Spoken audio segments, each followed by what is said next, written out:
Hey everybody, it's Rabbit. Welcome back to the channel. And last weekend we had the Armored Apex tournament wherein teams competed with top tier machines to see who was the best. And Team Dodec did in fact win that, and they also won the Air Superiority tournament, making Dodec the winners in both, although they didn't use the same roster for both events. And I wanted to use this video to go over exactly where the different vehicles and the different nations ended up coming out in terms of their usage. Now before we start going into which nation saw the most and least use and success in the Armored Apex tournament, here's a heat map of the win rate of each nation right now at top tier, and I'll pull this back up later because there are some interesting parts of this dataset, but obviously the big thing that stands out is how abysmally USA is doing with only around a 40% win rate on average. Now the first thing to understand is obviously the Armored Apex event is going to be very different from a ground battles map, so let's go over the differences because it's important to understand that when you're looking at this dataset. First off, the only vehicles are ground vehicles, and even then the vast majority are main battle tanks. The handful of vehicles that are not main battle tanks still have relatively slow firing guns, obviously nothing like autocannons, no aircraft, no anti-air, stuff like that. Additionally, obviously these matches are 4v4 and the teams are both highly skilled players and they are coordinating among each other, so this means it's much easier to keep track of enemies, and a lot of more of your fights are going to be 1v1 fights where you know where the enemy is and you have enough room to make meaningful decisions. Additionally, because they are the best players, you can reasonably assume that your opponent will land their shots when they need to, so the relative size of your weak point isn't as big of a factor in this event. Additionally, all crews for this event are level 150 and aced, and running into aced crews in the wild is pretty rare because it requires a not insignificant amount of gold or a lot of time spent on the vehicle, which most people simply don't invest. Maxed out crews does slightly favor tanks with manually loaded guns, both because it increases your reload rate and because you have that extra crew member with that extra bit of vitality that increases the likelihood of surviving a penetrating hit. Additionally, players don't get to craft their own lineup, they get a series of preset lineups based on the nation they selected, and we're going to go into that shortly to see how that influenced which nations were picked. In terms of rating the usage of nations, the lowest tier is going to be F tier, as in it saw basically no meaningful play. The next tier will be C tier, in that it saw some niche play but no real success. Then you'll have B tier, where it saw some play and some success but wasn't the best pick. Then you have A tier, which was a pretty good pick throughout the event, and obviously S tier was the nation that everybody was playing and many times was playing multiples of. And we might as well start at the bottom, and with a nation that nobody expected to do well and indeed didn't, it's the UK. God save the Queen. I didn't see this lineup used at all in either the qualifiers or the brackets, and it's not that hard to see why. The challengers just really lack any area that they really excel at, whether it be armor, mobility, or firepower, and it doesn't even strike a good enough balance to be labeled as a very versatile tank either. There's very little that you could do with this lineup that you couldn't simply do better with some of the other lineups, and it's pretty easy to see why this is an F tier. The next F tier is actually one that will surprise a lot of people that play top tier, and it's Sweden, but once you look at the vehicles available, you immediately understand why. It appears as though the organizers of the events decided to exclude all the tanks with SPAL liners, which is very unfortunate for Sweden because the Stridsvagn 122, 122 PLSS, and 122B Plus all have SPAL liners, so this left Sweden with just a pair of Leo 2A4s, a T80U, and a CV90-120, which isn't completely unusable, but certainly offers very few advantages over other nations. It is notable the 9120 was one of only 2 light tanks in the entire format, although obviously you can't spawn aircraft, so the usability is a little questionable. Additionally, it's not that much better than something like an Abrams, as the Abrams also features a very fast rate of fire and good mobility, and the 9120 just has infinitely worse armor than basically everything else at the tournament. Moving on to C tier, and one nation that most players would rate lowly and did in fact do rather poorly in this, and that's Italy. Italy only really had the Arietes. As I already said with Sweden, they decided to exclude the vehicles with SPAL liners, and that immediately dropped out the Hungarian Leopard 2, which is probably their best tank right now. Italy did get the Centauro, which was the fastest vehicle at this event, and that did give it some niche applications, but ultimately these strategies found very little success, as it turns out once the Centauro gets knocked out, which isn't that hard to do, you're now stuck with Arietes, which are just worse than most of their contemporary tanks. Next up is one I found a little surprising and disappointing, and that's France. France basically has the lineup you'd expect. It's all 4 of the Leclerc MBTs, And I strongly suspect the reason why France was rated so lowly and why it only saw niche play was actually because of the Abrams, as the Leclercs and Abrams fill a very similar niche, but with the benefit of the Ace crew, the Abrams has a little bit more survivability than the Leclerc, and the engine provides a little more acceleration on top of several of the models having more powerful shells, and of course the Ace crew gives the Abrams a 5-second reload which matches the Leclerc's autoloader, so it feels like there's a lot of overlap between what the Leclerc is doing and what the Abrams is doing. Next up in C tier we have Germany, and Germany might surprise a few people until you look at this lineup.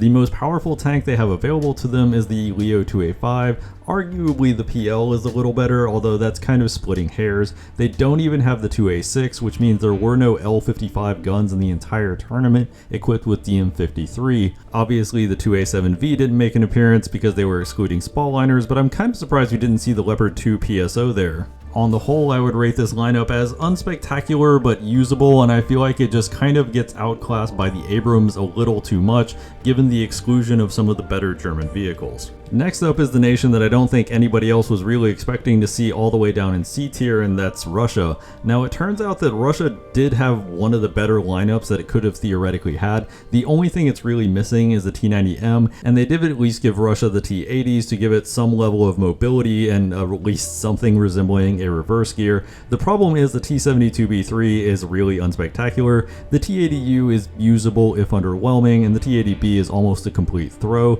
so you're really leaning all the way on the T80 BVM to carry it, and it just wasn't able to do the job even on confined urban maps. In fact, you saw in the finals against 25 FPS, 25 FPS actually tried to use the T80 BVM on Advance to the Rhine, but after the first round immediately switched off of it. The big hamstrings of Russian tanks such as slow reload and poor reverse gear just seemed to hold them back way too much in this event, especially as Advance to the Rhine wasn't the only map pick. You had maps like Fulda, Sinai, and Vietnam that are not great for the Russian lineup in general. The only real nation in B tier as a solid performer but that wasn't really that amazing was actually Japan. With the 2 Type 10s and the 2 Type 90s, you have very mobile MBTs that have a very good rate of fire. However, the Achilles heel of these tanks is that they simply lack any meaningful armor, and also because they have an autoloader, you're down to only 3 crew, so these tanks are very easy to one-shot compared to a lot of the vehicles that we'll see that had much more extensive usage characteristics.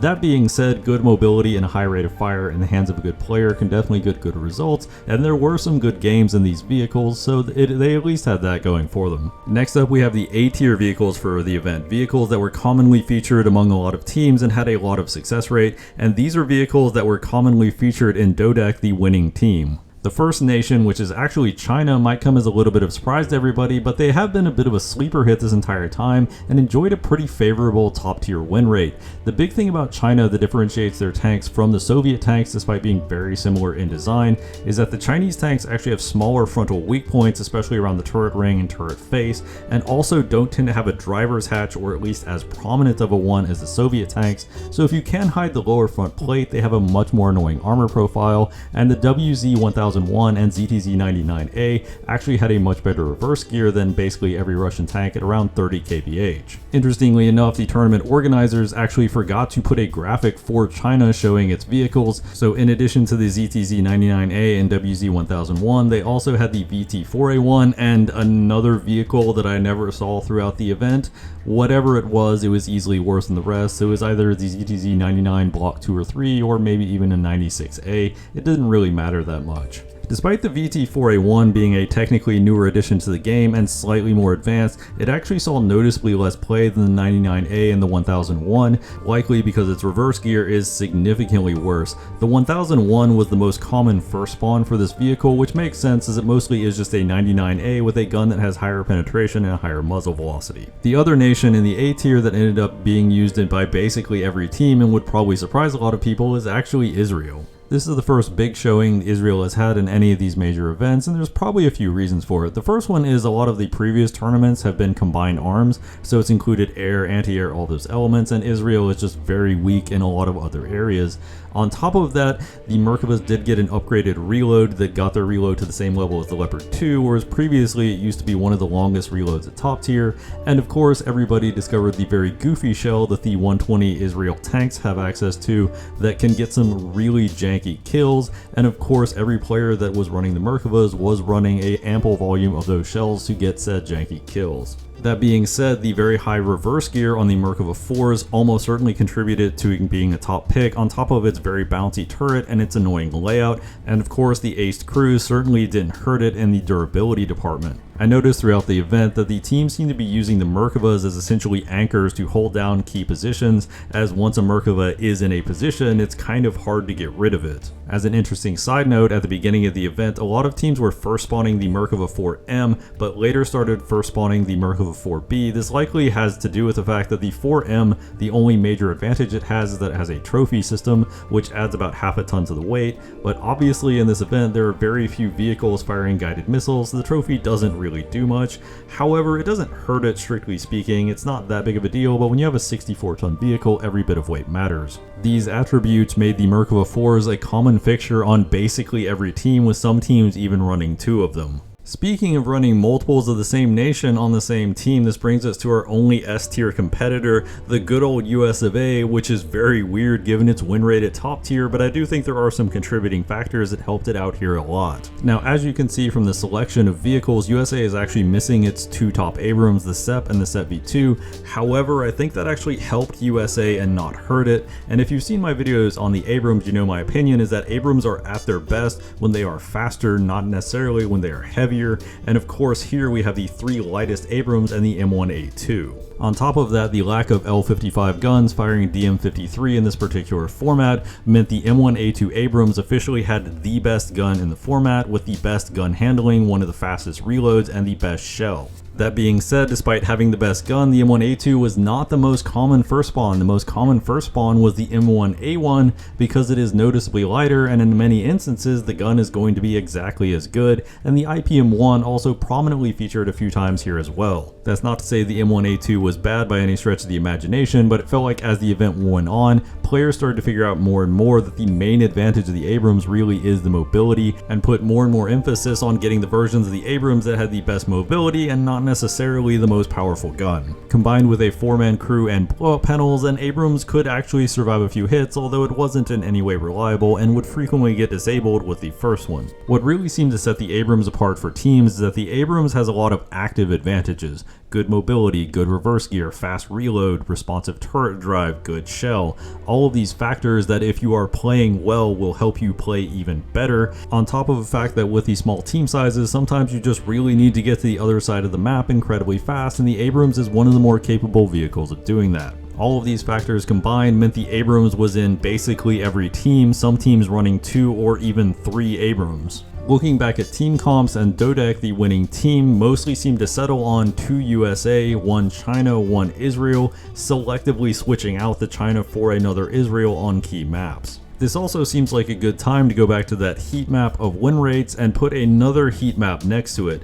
This heat map actually shows the average kills in a ground battle, not just the win rate, and as you can see, China and Israel are way up there, which definitely indicates something about the quality of their MBTs, and USA is actually better than Germany and Russia in this area as well. Obviously, in a 4v4 event that doesn't allow aircraft or other ground vehicles, it is kind of difficult to reach any firm conclusions about which nation might need a buff or a nerf, but it does make for an interesting dataset when considering what the best players in the world chose to take out when they had the option of taking out literally anything. And that concludes our breakdown of the Armored Apex tournament meta. If you enjoyed it, please leave a like and subscribe, that always helps out the channel. If you have any thoughts on it, please let me know down in the comments below, I always love to hear it. As always, donk a bit to shoes.